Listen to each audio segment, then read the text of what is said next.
ایک صاحب کا جنات سے واسطہ تھا، مجھے کہنے لگے، مجھے ایک جن نے بتایا ہمارے جو شریر شیطان خبیث کالے چوڑے جنات ہیں ان کے لیے تکبیر تشریق ایسے ہے جیسے تیر ہو، تیر، اور وہ بھی زہر کا بجھا ہوا، ان کو ایسے جا کے لگتا ہے۔ اللہ اکبر اللہ اکبر لا الہ الا اللہ واللہ اکبر اللہ اکبر وللہ الحمد۔ فرمایا ہمارے یہاں کشمیر میں سلائیڈنگ بہت ہوتی ہے، سلائیڈنگ ایک پل میں ایسے پہاڑ کا پہاڑ آتا ہے، کہا لکڑیاں لے لیں وہاں سے، ان لکڑیوں پہ تاک تعداد میں اصحاب کہف نام کے پڑھ کے گاڑ دیں، وہاں سلائیڈنگ نہیں ہوگی، وہاں زلزلہ نہیں ہوگا، باقی ہر جگہ جو ہو وہاں کبھی نہیں ہوگا۔ میں کہ آپ کلو 2 کلو کنکریاں لے لیں، ان کنکریوں کے اوپر 40 بار 70 بار 90 بار 100 بار اصحاب کہف کے نام پڑھ لیں، گھر کی چنائی میں، بنیادوں میں، فرشوں میں، سیمنٹ میں، پلستر میں، ہر جگہ وہ کنکریاں پھیلا دیں، نہ زلزلہ، نہ طوفان، نہ آفت، نہ بارش، نہ نقصان، اس گھر کو کبھی نقصان نہیں پہنچے گا۔ کہتا ہے سورت یونس کی آیت نمبر 85 اور 86، جادو پلٹتا خواب میں نظر آتا ہے۔ حقیقت یہی ہے، سچ یہی ہے۔ سورت یونس کی 85 اور 86، جادو پلٹتا خواب میں، کتنی تعداد میں؟ ایک تسبیح نماز عشاء کے بعد پہلی رات ہی ختم ہو جاتا ہے۔ ان للہ و انا الیہ راجعون اللہم اجرنی فی مصیبت واخلف لی خیرا منہا۔ بس چھوٹی سی دعا، اور اس کو کھلا پڑھتے رہیں، دعا کو ضرور یاد کیجیے گا اور اپنی نسلوں کو یاد کرائیے۔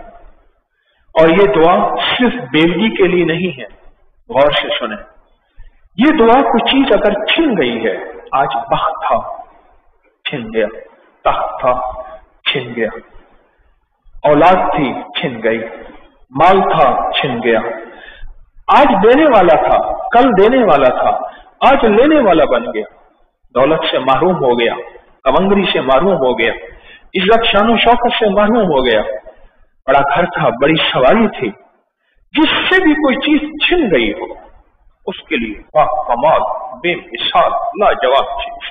بڑے بیٹے کی طرف سے بہت پریشان ہوں، اس کے مسئلے ختم نہیں ہوتے ہیں، 28 سال کا ہو گیا ہے، مجھے 15 سال ہو گئے ہیں، اس سے میں نہیں نکل پا رہی ہوں، اور شادی بھی کرا دی، بچے بھی ہو گئے ہیں، لیکن میاں بیوی کی بھی نہیں آپس میں بنتی، اور بچوں کی شادی کی ہے، مجھے کچھ سمجھ نہیں آتی ان کے لیے کیا کروں، کیسے کروں، ان کی شادی چلے گی، کئی بار لڑ چکے ہیں، بہت ایکسٹریم لڑائی ہوتی ہے، اور ڈر ہوتا ہے کہ بچے نہ چھن جائیں۔ سورت طارق کی آخری جو آیات ہیں، انہم یکیدون کیدا واکید کیدا فمہل الکافرین امہلہم رویدا، یہ اگر آپ 25 بار ہر نماز کے بعد، ورنہ 25 بار صبح شام پڑھ لیں، اول آخر 3 بار درود پاک، اس کا بہت نتیجہ، اس کا بہت رزلٹ، اور اس کی بہت خیر و برکت ہے اگر آپ یہ کر لیں، اس سے بہت ملا ہے اور انشاءاللہ اور ملے گا۔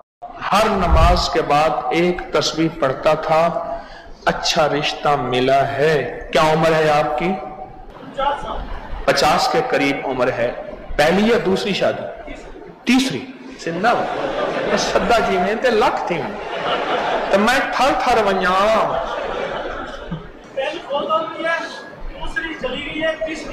پہلی فوت ہو گئی ہے، دوسری چلی گئی ہے، تیسری میں نے کی۔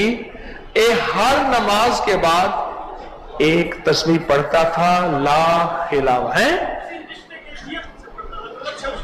اللہ کوئی اچھا رشتہ دے، اس کی وجہ سے پھر کتنا دن پڑھی ہوگی، کتنے مہینے، کتنے سال؟ 6 مہینے پڑھا آپ نے، ہر نماز کے بعد ایک تسبیح۔ کتنے منٹ لگتے ہوں گے؟ آپ 1 گھنٹہ تو لگ جاتا ہوگا، 5 منٹ لگتے ہیں۔